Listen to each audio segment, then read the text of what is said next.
बच्चों, आज की जो कहानी है, आज की जो स्टोरी है, वो कहानी, वो स्टोरी बहुत ज़्यादा इंस्पिरेशन वाली है। और वाकई में अगर आप इस कहानी से प्रेरणा नहीं ले सके तो मुझे ये लगता है, या मेरा ये अनुभव है, अगर मैं अपने शब्दों में कहूँ तो दुनिया की कोई भी कहानी, कोई भी स्टोरी आपको सच्चा मोटिवेशन नहीं दे सकती। क्योंकि ये जो कहानी है वो एक मोहब्बत की कहानी है, एक प्यार की कहानी है। और ये जो इंस्पिरेशन हमें देगी वो ये बताती है कि प्यार में, मोहब्बत में, और ये जो इश्क है, इसमें कोई व्यक्ति कहां तक गुजर जाता है, क्या कर सकता है।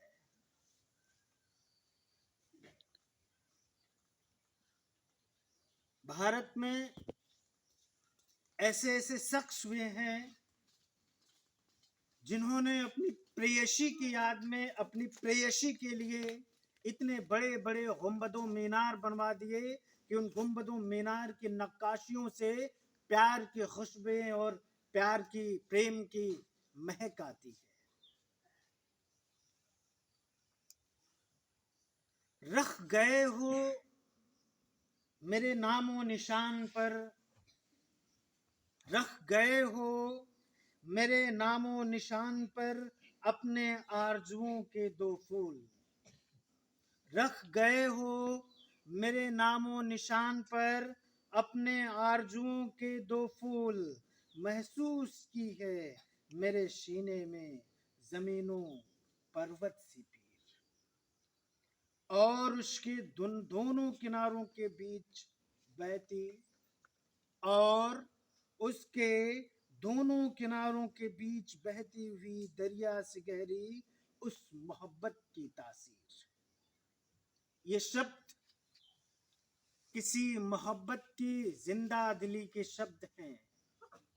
आज भी जब मोहब्बत, इश्क और शायरी की बात होती है, मोहब्बत की निशानी की बात होती है, तो 7 अजूबों में शामिल एक अजूबा ताजमहल की जो गुंबदों मीनार है, ताजमहल की जो नक्काशी है और ताजमहल की जो खूबसूरती है, उस ताजमहल का जो ताबूत बनाया गया, ताजमहल की जो समाधि बनाई गई, ताजमहल का एक जो पूरा का पूरा नक्शा बनाया गया, वो हमारे जहन में आ जाता है। ये मोहब्बत का प्रतीक है शाहजहां की। शाहजहां ने अपनी बेगम मुमताज महल की याद में ये ताजमहल एक निशानी जो कि पूरी दुनिया को उन्होंने दे दी। अगर हम मोहब्बत की बात करें, अगर हम प्रेम और प्यार की बात करें और उसके निशानी की बात करें, तो ताजमहल की खूबसूरती, उसके गुंबदों मीनार और उसकी नक्काशी में घुली हुई उसकी खुशबुएं जहन में आती हैं। कोई प्रेमी अपने प्रेमी को, कोई प्रेमी अपनी प्रेयसी को क्या दे सकता है? कोई प्रेमी अपनी प्रेयसी के लिए क्या कर सकता है? प्रेम में क्या तोहफा दिया जा सकता है? कोई अपनी मोहब्बत के लिए आखिर क्या कर सकता है? कोई अपनी मोहब्बत के खातिर अपनी जान देता है, कोई अपनी मोहब्बत के खातिर पूरी दुनिया में पूरी उम्र जीता है और सिर्फ मोहब्बत के तराने गाता है। तो कोई शाहजहां जैसा शहंशाह हिंदुस्तान पैदा होता है, और वो अपनी मोहब्बत की याद में ताजमहल बना देता है। तो कोई बिहार जैसी धरती के गहलौर जैसे गांव में एक दशरथ मांझी जैसा बहुत ही गरीब इंसान पैदा होता है और वो पर्वत के सीने को चीर कर उसमें से एक सड़क बना देता है। अगर हम ताजमहल की बात करें तो ताजमहल को बनाने में भी 22 साल लगे थे।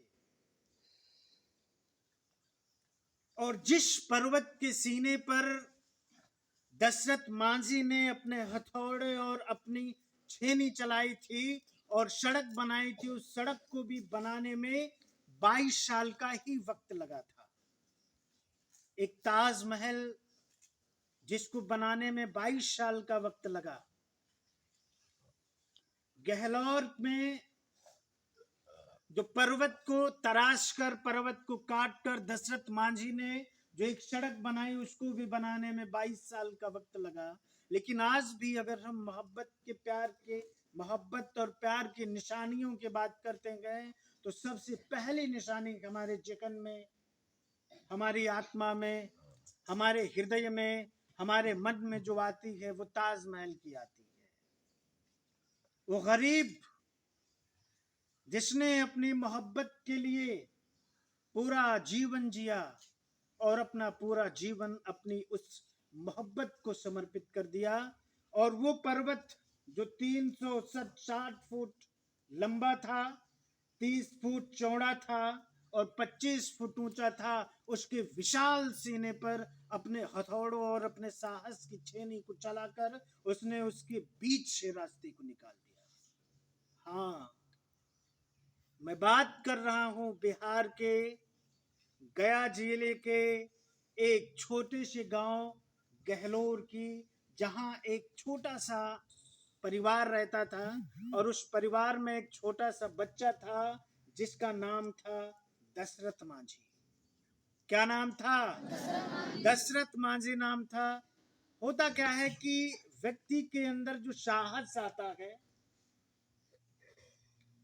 वो प्यार से आता है, प्रेम से आता है। अब वो प्यार चाहे माँ का हो, पिता का हो, बहन का हो, भाई का हो, चूंकि आज मैं जो बात कर रहा हूँ, आपको जो मैं मोटिवेशन दे रहा हूँ, वो बात मैं एक मोहब्बत की कर रहा हूँ। और ऐसा पैगाम, वो मोहब्बत एक ऐसा पैगाम देकर गई कि उससे हमें एक सीख लेनी चाहिए। ये जुनूनियत की एक मिसाल है, ये जुनून का एक मिसाल है, और एक ऐसी उम्दा तासीर हमें देकर गई जो मोहब्बत के शब्द, जो इश्क के शब्द, जो इश्क में तराशे गए वो पत्थर, तराशा गया वो पर्वत, जो आज भी बयां करता है दशरथ मांझी की मोहब्बत को। वो गांव इतना ज्यादा पिछड़ा था कि उस गांव में आपको एक छोटी सी दुकान तक नहीं मिलती। आप उसकी पिछड़ेपन का अंदाजा लगा सकते हो। दशरथ मांझी एक गरीब परिवार का लड़का था।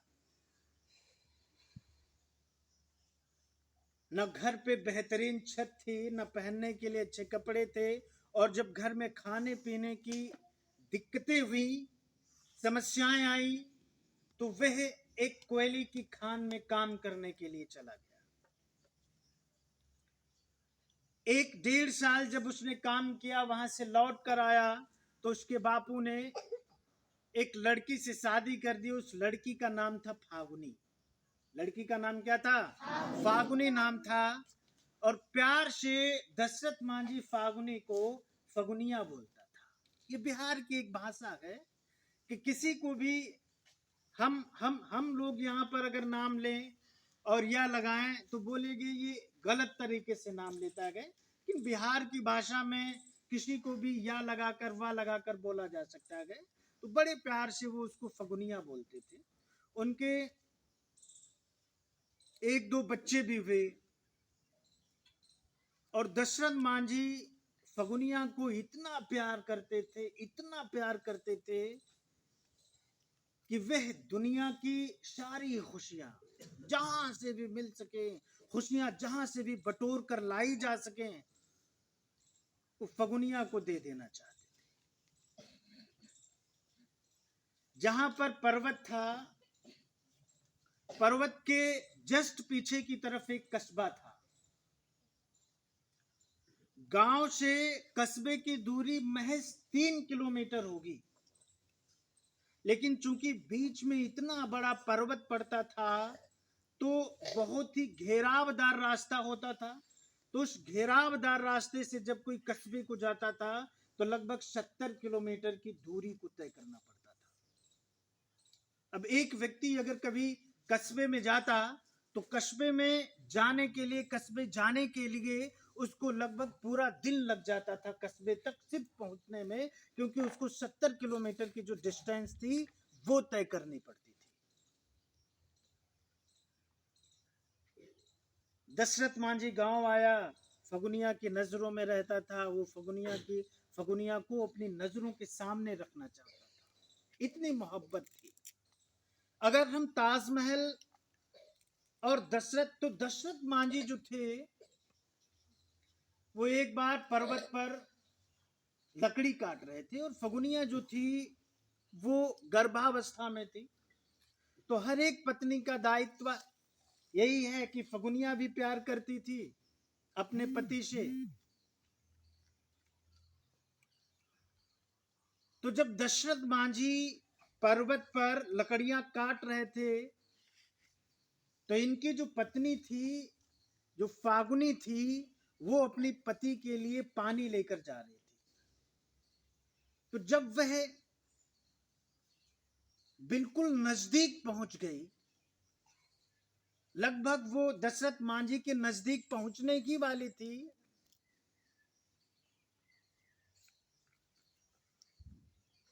उसका पैर फिसल गया। और पैर फिसल गया तो वो पर्वत से लुढ़कते हुए नीचे की तरफ आए।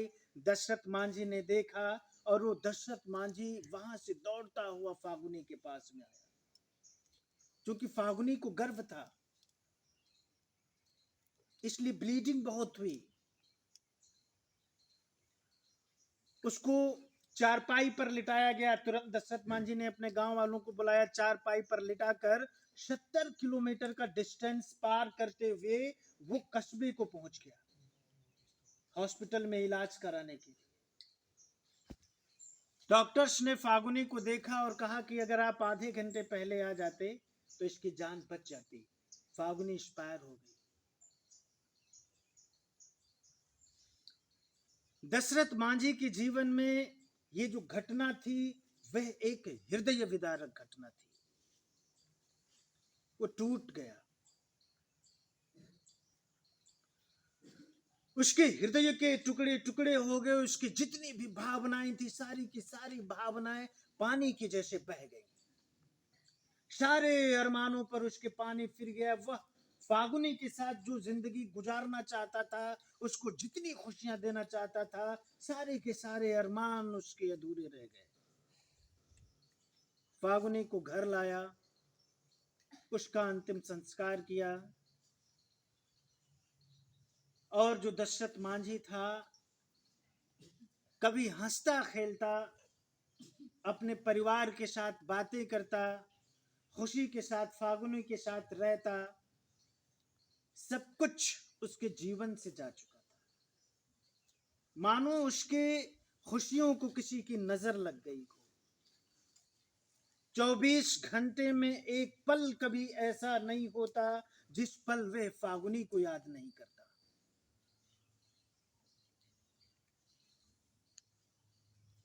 2-3 महीने तो कट गए।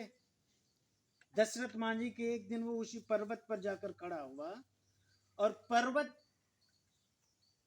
की नजर में नजर मिलाकर पर्वत से कहा कि बहुत अकड़ है ना तुझमें।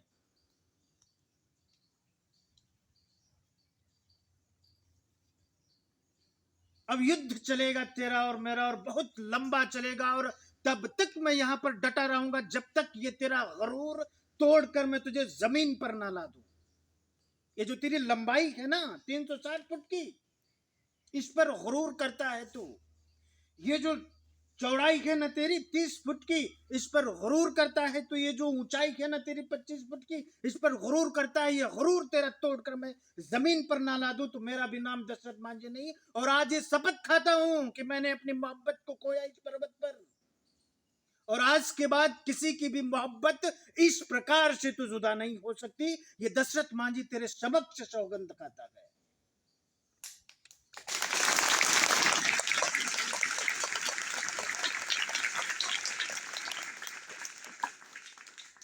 दशरथ मांझी वापस घर आया। उसके घर में 2-3 बकरियां थी। अपने पिता को बताए बिना उन बकरियों को बेच दिया। एक छेनी खरीदी और एक हथौड़ा खरीदा। आ डटा पर्वत पर, कहा कि जिंदाबाद, जबरदस्त, और तेरा मेरा युद्ध चलेगा बहुत लंबा, बहुत ही मजा आएगा तेरे साथ युद्ध करके। तू भी नहीं हिलने वाला और ये दशरथ मांझी भी नहीं हिलने वाला। शुरुआत कर दी उसने पर्वत को काटने की। 2-4 महीने जब उसने काटना शुरू किया तो लोगों ने कहा कि दशरथ मांझी पगला गया है। ये सिर्फ दशरथ मांझी के गांव वाले नहीं कहते थे, दशरथ मांझी के खुद पिता कहते थे, का रे पगला गया है, पर्वत काटेगा, काट पाएगा? तो दशरथ मांझी कहता हमका फगुनिया का बदला लेना है। इस साला पर्वत ने फगुनिया की जान लिया है। इस पर्वत को जब तक तोड़ेगा नहीं तब तक खटेगा नहीं, तब तक हिलेगा नहीं। जब तक ये कटेगा नहीं तब तक यहां से मैं हिलेगा नहीं, और इसको तोड़ेगा नहीं तब तक मैं यहां से हटेगा नहीं। गांव वाले कहते दशरथ मांझी भैया पगला गया है, इसका इलाज होना चाहिए। अब दशरथ मांझी कुल मिलाकर 22 साल तक उस पर्वत को काटता रहा। उसने न रात देखी, न दिन देखा, न बारिश देखी, न जाड़ा देखा। उसके पास कपड़े भी नहीं रहते। तो बोरे के जो कोने होते हैं ना, उन बोरे के कोनों को काट लेता और उसको पहन लेता, ये उसका वस्त्र बन जाता। और रात को बस फागुनी की याद में नींद आती, ऐसा लगता जैसे फागुनी उसके पास से गुजर रही हो, और फागुनी दशरथ मांझी से कह रही हो कि अगर दुनिया में कोई प्यार करने वाला हो तो दशरथ मांझी तुम्हारे जैसा हो। एक दिन जब दशरथ मांझी बहुत थक गया और लोगों ने भी उसको निरुत्साहित कर दिया, डिस्करेज किया, उसने जब लोगों से सुना कि दशरथ मांझी पगला गया है, ये पर्वत को काटना चाहता है, वो तो कटने से रहा, रास्ता तो यहां बनेगा भी नहीं। तो दशरथ मांझी थक गया। मानो दशरथ मांझी ने हार मान ली कि अब मैं इस पर्वत को तो नहीं काट सकता। रात का वक्त था, दशरथ मांझी नींद में था, सो रहा था, और उसको सपना आया। सपने में फगुनिया आई। फगुनिया ने कहा बस दशरथ इतना प्यार करते हो, कसम खाई थी हमारे लिए कि जब तक तोड़ेगा नहीं तब तक खटेगा नहीं। तो दशरथ मांझी ने कहा कि मुझसे नहीं होगा।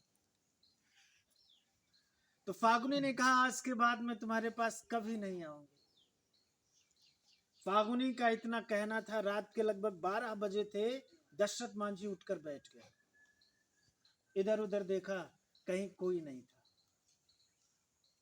उसके अंदर फिर से एक दृढ़ इच्छा शक्ति आई। उसने फिर से छेनी उठाई आधी रात को और अपना हथौड़ा उठाया और काटना शुरू कर दिया। फिर से उसने पर्वत,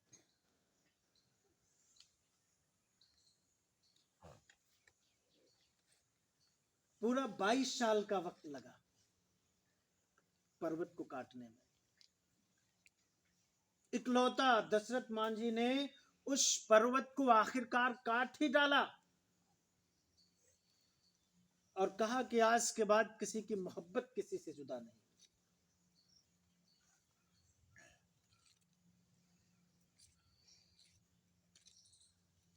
धीरे धीरे लोगों ने भी दशरथ मांझी का साथ देना शुरू किया कि दशरथ, वाकई में तूने तो कमाल कर दिया रे, असंभव जैसा कार्य तूने संभव कर दिया। और आज हम जानते हैं कि अगर आपको मोहब्बत की बात बताई जाए, उसके निशानी की बात की जाए, तो आपको सिर्फ ताजमहल याद आता है। उसको तो एक शहंशाह हिंदुस्तान ने बनाया था, उसके पास तो सिर्फ आदेश देना था उसको। ताजमहल को भी बनाने में 12 साल का वक्त लगा, और दशरथ मांझी को भी सड़क बनाने में 12 साल का वक्त, 22 साल का वक्त लगा। ताजमहल को भी बनाने में 22 साल का वक्त लगा। अंतर क्या था? यहां पर किसी गरीब की मोहब्बत थी और वहां पर किसी शहंशाह हिंदुस्तान की मोहब्बत थी। इसको सब कुछ अपने आप करना था और उसको सिर्फ और सिर्फ आदेश देना था। इसके पास में दौलत को इकट्ठा करने के लिए बकरियों को बेचने की जरूरत थी और उसको सिर्फ आदेश देना था, और तिजोरियों को खोलने की समय था कि तिजोरियां खुल जाएं। तो किसी शायर हैं एक, उनका नाम शाहिर लुधियानवी है, उन्होंने एक शेर कहा था किसी शहंशाह ने बनवा के हंसी ताजमहल, हम गरीबों की मोहब्बत का मजाक उड़ाया है। मैं अपनी मोहब्बत में ताजमहल तो नहीं बना सकता, लेकिन अगर आपके अंदर जुनून आ गया, जोश आ गया, तो आप दशरथ मांझी जैसा काम तो कर सकते हैं। एक छोटे से गांव में रहने वाला व्यक्ति, और आज पूरी दुनिया दशरथ मांझी को जानती है। और जब भी उस सड़क से कोई गुजरता गए, कहां 70 किलोमीटर का रास्ता तय करने वाले रास्ते को महज आप आधे घंटे में तय कर सकते हैं।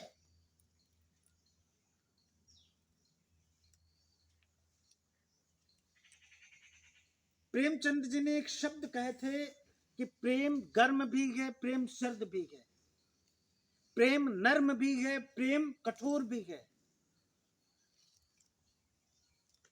प्यार वो सब कुछ है जो वास्तव में प्यार नहीं है।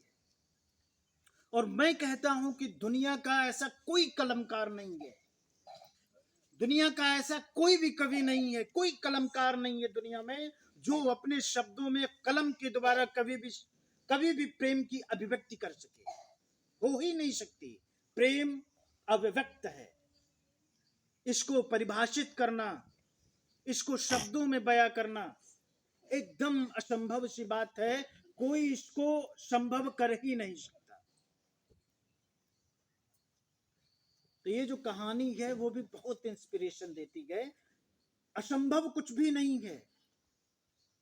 अगर आप इम्पॉसिबल जैसे शब्द को भी देखोगे तो उसमें भी सबसे पहले आई और एम लिखा है, उसके बाद पॉसिबल लिखा है, तो उसमें भी लिखा है I am possible. There is nothing impossible, everything is possible. If you want to gain anything, if you want to achieve anything, there is no anything impossible. You can everything achieve. If you have confidence, if you don't have a confidence, you can achieve anything. Dashrath Manjhi is a man जिसको mountain man कहा जाता है। क्या कहा जाता है? Mountain man. उनके पास तो चीजें नहीं थी, फिर भी वो सब कुछ कर गुजर गए। और आप एक विद्यार्थी हैं, तो आपकी मोहब्बत, आपकी किताबें हैं, आपकी छेनी, आपकी कलम है, आपकी पुस्तकें आपका पहाड़ है, और आपका ज्ञान, आपकी मोहब्बत, उसको पाने के लिए, ज्ञान को हासिल करने के लिए, पाने के लिए आपको कलम, आपका हथियार, आपका जो कॉपी है, आपकी ढाल, उसका तो इस्तेमाल आपको करना ही पड़ेगा। समझ रहे हो बच्चों?